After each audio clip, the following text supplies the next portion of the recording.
Today I'm celebrating a full 9 years of being sober. 9 years!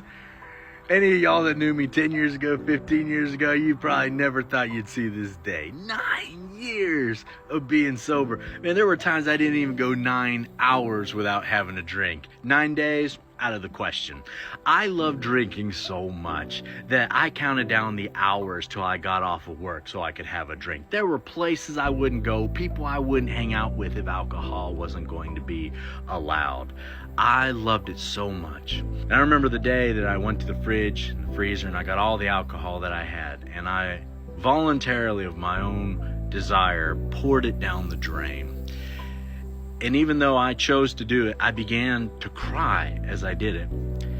Because it's like that Brantley Gilbert song. I felt like I was pouring out my best friend. Now, I'd like to say that over the last 9 years, it's been easy. I didn't even want to have a drink ever since then. Wrong. That is not how it went. Now, there's some people out there that got saved and they got delivered. They never wanted to drink. Well, God bless you, but that wasn't me. There were many a times I was sitting there gritting my teeth, clenching my fists because I wanted to drink again so bad. I'd smell someone else's drink and I wanted it so bad. But every day that I went without having one, it did get a little easier, it did get a little bit easier. But there is one secret that I have to me remaining sober to this day and how I'm moving forward in a life of being sober. Are you ready for it? Psalm 27:13. I would have fainted unless I had believed to see the goodness of the Lord in the land of the living. You see, I drank so much because I didn't like life, because life was so darn hard that I drank to take the edge off, to sort of forget some of the things that I didn't want to go through or that happened that day or that happened a decade ago. I just wanted to take that little edge off and just make it through one more day, just make it through one more day.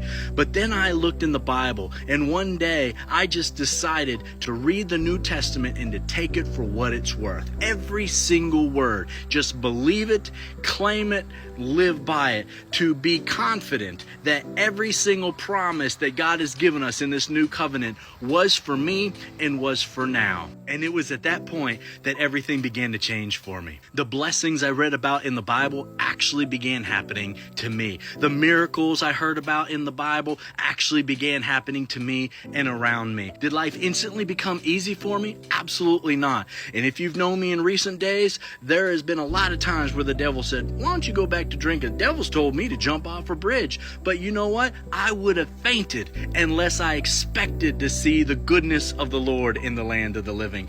I would have given up if I didn't expect God to take everything that the devil meant for evil and to turn it for my good. I would have gone back to drinking if I didn't believe that all things would work together for my good. And then as I took it and as I believed it, as I said, let God be true and every other voice be a liar, as I claimed the promises of God, all the promises of God are yes through Jesus, and the amen is spoken by us to the glory of God. You know what began happening?